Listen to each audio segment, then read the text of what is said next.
நிறைய பேர் வந்து இந்த மாதிரி உன் தம்பிக்கே உடம்பு சரியில்லைன்னு எங்கள்கிட்ட பிச்சை எடுத்தியடா.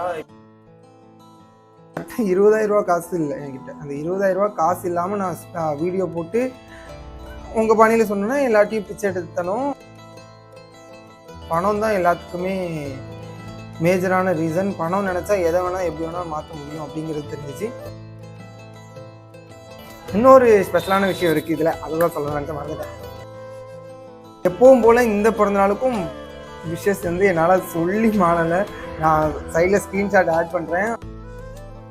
என் வாழ்க்கையிலேயே நான் இது வரைக்கும் அணியாத ஒரு உடையை இன்னைக்கு அணிய போகிறேன்.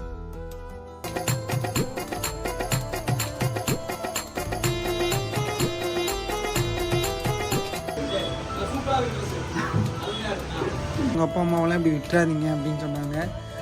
எங்களே அறியாமல் கண் கலங்கிட்டோம். இவங்க மட்டும் என்ன சாமியார் ஆகணும்னு சந்தோஷமாக வந்திருப்பாங்க. இவங்களையும் பாதி பேர் பெத்த பிள்ளைங்க கைவிட்டதுனால கோயிலே கதின்னு சாமியாரை மாறினவங்களாக தான் இருப்பாங்க. இது அவங்க கணவன் மனைவிக்குள்ளே இருக்கிற ஒற்றுமைன்னு எடுத்துக்கிறதா, இல்லைன்னா அப்பா அம்மா 2 பேரையுமே இப்படி விட்டுட்டு போயிட்டாங்களேன்னு வருத்தப்படுறதானே தெரியாமல் இருந்துச்சு.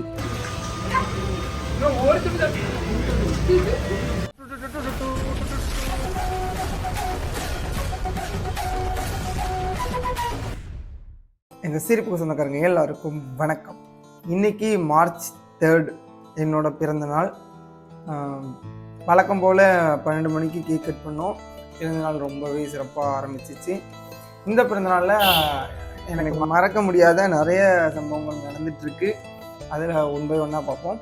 இதில் நேற்று நைட்டு 12 மணிக்கு கேக் கட் பண்ணும்போது நடந்த சில சுவாரஸ்யமான சம்பவங்கள் மட்டும் உங்கள்கிட்ட சொல்கிறேன். ஃபஸ்ட்டு விஷயம் வந்து இதில் நோட் பண்ணியும் தெரியல, இந்த ப்ரேஸ்லெட்டு இது வந்து ரொம்ப ஸ்பெஷல் எனக்கு. ப்ரேஸ்லெட் எனக்கு உண்மையில சொன்னால் இந்த மாதிரி தங்கப்பொருள் மேலே நாட்டமே ரொம்ப கம்மி தான். இது வந்து ரொம்ப ஸ்பெஷல். ஏன்னு பார்த்தீங்கன்னா, எங்கள் அம்மா வந்து சீட்டு பணம் போடுவாங்கள்ல, நகைச்சீட்டு, அந்த மாதிரி நகைச்சீட்டு போட்டு சேர்த்த காசில் வாங்கினது. இன்னும் ஒரு 25,000 ரூபாய் என்னமோ கட்டணும் போல். ஆனால் முன்னாடியே வாங்கிட்டு அப்புறம் சிறுக கட்டுவாங்களாமா. அம்மாவுக்கு அவங்களுக்கு நல்லா தெரிஞ்சிருக்கும். ரொம்ப நாளாக சொல்லியிருக்கேன், அம்மா ஒரு வீட்டு வேலைக்கு போகிறாங்க, அது போக வீட்டிலேருந்து மிஷின் தைப்பாங்க, தையல் தைப்பாங்க அப்படின்னு. ஸோ அந்த இதில் வந்த காசெல்லாம் கொஞ்சம் கொஞ்சமாக சேர்த்து வச்சு கொஞ்சம் கொஞ்சமாக கட்டி, அதுக்கப்புறமா அதில் ஒரு அமௌண்ட் வந்ததுக்கப்புறம் அதில் வந்து இந்த நகையை வாங்கியிருக்காங்க. நம்ம வீட்டுக்கு பக்கத்துலேயே இருக்கிற நகை கடையில் தான். ஸோ அவங்கள்ட்ட நான் கேட்கும்போதும் தெரிஞ்சிச்சு, இப்படி நகை சீட்டு போட்டிருக்காங்க, அதெல்லாம் வாங்கியிருக்காங்க. எனக்கு ஆச்சரியமாக போச்சு. திடீர்னு என்னடா தங்க நகை போடுறாங்க, எப்படி உங்களுக்கு காசு வந்துச்சு? இன்னொன்று, நான் வந்து ஒரு அமௌண்ட் சேர்த்து வச்சுருந்தேன். ஏன்னா அந்த அமௌண்ட்டு சொன்னாலும் அது பெருசாக, அந்த அமௌண்ட்டை வந்து ஃபுல்லாக ட்ரஸ்ட்டுக்காக செலவு பண்ணுறதுக்காக மட்டுமே சேர்த்து வச்சுட்டு இருந்தேன். ஒருவேளை அந்த காசு எடுத்து எதுவும் வாங்கிட்டாங்களான்னு பயம் வந்துருச்சு. அவங்கள்ட்ட கேட்கும்போது தான் சொன்னாங்க, பாதிக்கு மேலே அமௌண்ட் அம்மா தரல, அம்மா வந்து கொஞ்சம் கொஞ்சமாக தரேன்னு சொல்லியிருக்காங்க அப்படின்ற மாதிரி சொன்னாங்க. ஸோ இந்த ப்ரேஸ்லெட் எனக்கு ரொம்ப ஸ்பெஷல். அண்ட் முக்கியமாக நான் வந்து இதை போடுறதுக்கே பயந்தேன். ஏன்னா எனக்கு நல்லா தெரியும், நிறைய பேர் வந்து இந்த மாதிரி உன் தம்பிக்கே உடம்பு சரியில்லைன்னு எங்கள்கிட்ட பிச்சை எடுத்தியடா, இப்போ என்ன உன்ட்ட ப்ரேஸ்லெட் போடுற அளவுக்கு செஞ்சது வந்துச்சு, அப்போ வந்து எங்கள்கிட்டலாம் ஏமாத்தினியா அப்படி இப்படின்னு நிறைய பேர் கேட்க வாய்ப்பு இருக்குது. விஷயம் என்னென்னா, அதுக்கு முன்னாடி வரைக்கும் என் தம்பி ஹாஸ்பிட்டலைஸ் ஆகிறதுக்கு முன்னாடி வரைக்கும் நான் பணம்ன்றத மைண்ட்லேயே வைக்கல. நம்ம பணம் சம்பாரித்து என்ன பண்ண போகிறோம், நமக்கு என்ன குடும்பமா, எதுவுமே இல்லை, நம்ம பணம் சம்பாரித்து என்ன பண்ண போகிறோம் அப்படிங்கிற மைண்ட் செட்டில் தான் இருந்தேன். அப்புறம் என் கூட இருக்கிற பசங்களை மட்டும் பார்த்துக்கிட்டா போதும் அப்படிங்கிற மைண்ட் செட்டில் தான் இருந்தேன். என்றைக்கு என் தம்பி ஹாஸ்பிட்டலைஸ்ட் ஆகி காசு இல்லாமல், கரெக்டாக 20,000 ரூபா காசு இல்லை என்கிட்ட, அந்த 20,000 ரூபா காசு இல்லாமல் நான் வீடியோ போட்டு உங்கள் பணியில் சொன்னேன்னா எல்லாத்தையும் பிச்சை எடுத்தனும். அப்போ தான் எனக்கு வந்து பணத்தோட வேல்யூ என்னன்றது நல்லா புரிஞ்சிச்சு. அதுக்கப்புறம் ஒரு இன்சிடெண்ட் நடந்துச்சு, அப்போவும் எனக்கு பணத்தோட வேல்யூ என்னன்னு நல்லா புரிஞ்சிச்சு. ஸோ இந்த 2 இன்சிடெண்ட்டும் எனக்கு ரொம்ப அடுத்தடுத்து நடந்த சம்பவங்கள். அடுத்தடுத்து நடந்தபோது பணம் தான் எல்லாத்துக்குமே மேஜரான ரீசன். பணம் நினச்சா எதை வேணால் எப்படி வேணால் மாற்ற முடியும் அப்படிங்கிறது தெரிஞ்சிச்சு. அது தெரிஞ்சதுக்கப்புறம் தான் நான் பணத்தை நோக்கி ஓட ஆரம்பித்தேன். அதுக்கப்புறம் நீங்களே பார்த்தீங்கல்ல, இந்த ராஜா கேம்ஸ் அதெல்லாம் பண்ணதுக்கான காரணமும் அதுதான். அந்த சர்டிஃபிகேட்லாம் எனக்கு கொடுத்ததுனால ஒருவேளை உண்மை தான் போல், இது ட்ரஸ்டபிள் தான் போல் அப்படின்னு நினச்சிட்டு நான் பண்ணேன். அதுக்கப்புறமா தான் தெரிஞ்சிச்சு அது ஃபேக் சர்டிஃபிகேட் அப்படின்னு. ஃபேக் சர்டிஃபிகேட்னு தெரிஞ்சதுக்கப்புறம் ஃபஸ்ட்டு அந்த இனிமேல் ராஜா கேம்ஸ் பண்ண மாட்டேன்னு சொன்ன கிரியேட்டர் வந்து நான் தான். நான் சொன்னதுக்கப்புறம் தான் எல்லாருமே நாங்களும் பண்ணல அப்படின்னு வந்தாங்க. ஸோ இதை வந்து நான் ப்ரௌடாலாம் சொல்லலை, கண்டிப்பாக நான் பண்ண மிஸ்டேக் தான். இதுக்கப்புறம் அந்த மாதிரி பெட்டிங் கேமிங் ஆப்லாம் மேக்ஸிமம் பண்ண மாட்டேன். ஸோ இது இன்றைக்கி பர்த்டே பிளான் என்னன்னா, ஒரு 4 ஆசிரமத்துக்கு சாப்பாடு ப்ரொவைட் பண்ணணும்னு சொல்லியிருக்கிறோம். ஸோ இனிமேல் இப்போ கிளம்பி 4 ஆசிரமத்துக்கு போகிறோம். இன்னொரு ஸ்பெஷலான விஷயம் இருக்குது இதில், அதை தான் சொல்லலான்ட்டு மறந்துட்டேன். என் வாழ்க்கையிலேயே நான் இது வரைக்கும் அணியாத ஒரு உடையை இன்றைக்கி அணிய போகிறேன். அதாவது இது வரைக்கும் நான் போடாத ட்ரெஸ், வாழ்க்கையிலேயே இது வரைக்கும் நான் போடாத ட்ரெஸ் அண்ட் வாழ்க்கையிலேயே காஸ்ட்லியான ட்ரெஸ் வந்து இன்றைக்கி நான் வியர் பண்ண போகிறேன். ட்ரெஸ்ஸு இதுக்கப்புறம் தான் அங்கே பார்ப்பீங்க. இதுதான் பர்த்டே ட்ரெஸ் அப்படின்னு நினச்சாதீங்க, போக போக வரும்.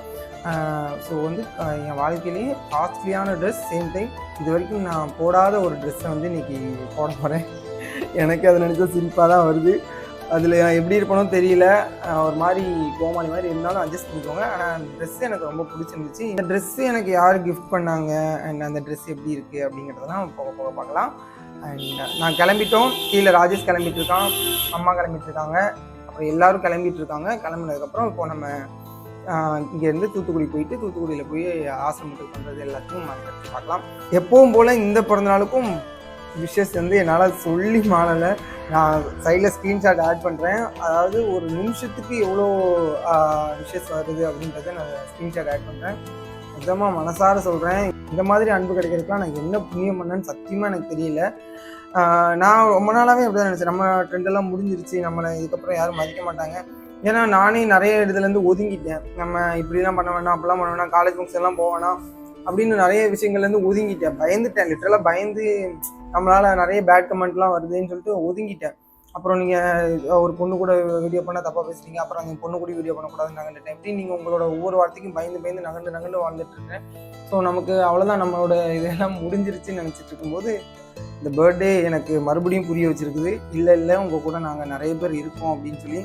ஸோ எல்லாருக்கும், எனக்கு விஷ் பண்ண எல்லாருக்கும், விஷ் பண்ணணும்னு நினச்ச எல்லாருக்கும் உங்கள் பாதம் தொட்டு நன்றி சொல்லிக்கிறேன்.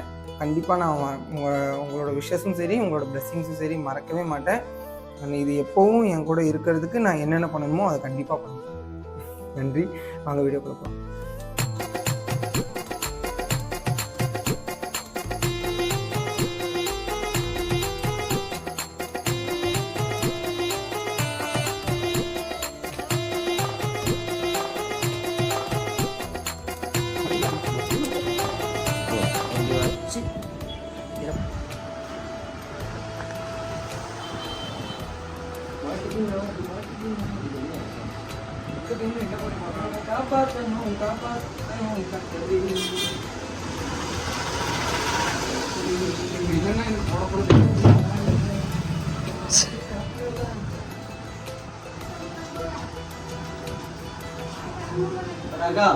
அண்ணாருங்க எப்படி இருக்கு?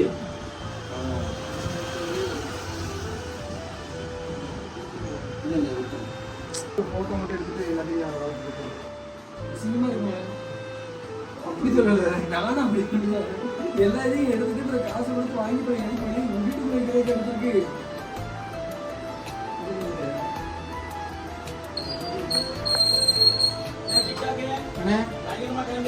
ஆமா சரி சரி சரி.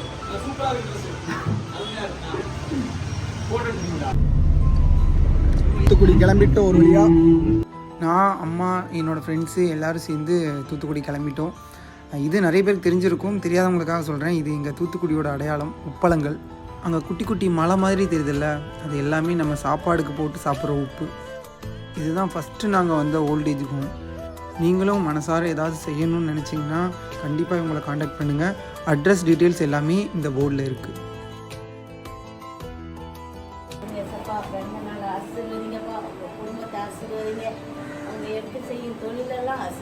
அந்த ஓல்டேஜ் ஹோமில் அவங்கள எல்லாரையும் பார்த்துக்கிறது இவங்க தான். முந்தின நாளே நாங்கள் புக் பண்ணிட்டோம். எங்களோட வீரா அப்படிங்கிற நண்பர் வந்து எல்லா வேலையும் முன்னாடி நின்று பார்த்துக்கிட்டாரு.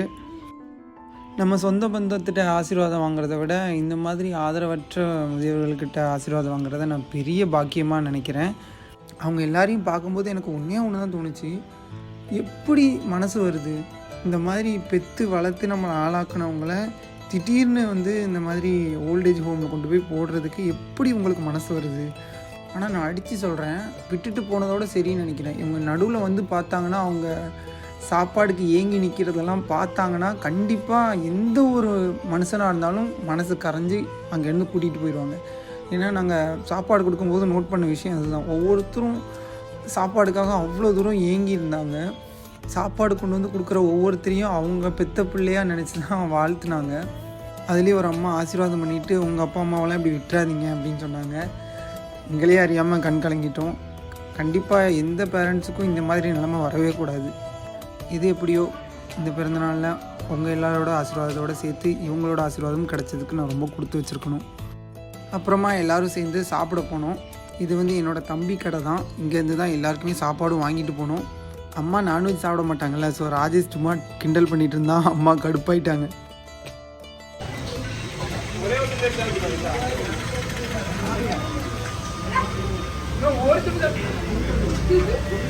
நாங்கள் எல்லோரும் சாப்பிட்டுட்டு அப்புறம் அங்கேயும் கொஞ்சம் பார்சல் வாங்கிட்டு போய் ரோட்டில் இருக்கிறவங்களுக்கு கொடுக்கலாம் அப்படின்னு எடுத்துகிட்டு போயிட்டோம். இது எங்கள் ஊருக்கு பக்கத்தில் ஏரல் அப்படிங்கிற ஊரில் இருக்கிற சேர்மன் ஸ்ரீ அருணாச்சல சாமி கோயில், பொதுவாக சேர்மன் கோயில் அப்படின்னு சொல்லுவாங்க. அது கோவில் அப்படிங்கிறதுனால அங்கே இருந்தவங்களுக்கு வெஜிடேரியன் ஃபுட் மட்டும் கொடுத்தோம். இவங்க மட்டும் என்ன சாமியார் ஆகணும்னு சந்தோஷமாக வந்திருப்பாங்க. இவங்களையும் பாதி பேர் பெத்த பிள்ளைங்க கைவிட்டதுனால கோயிலே கதின்னு சாமியாரை மாறினவங்களாக தான் இருப்பாங்க.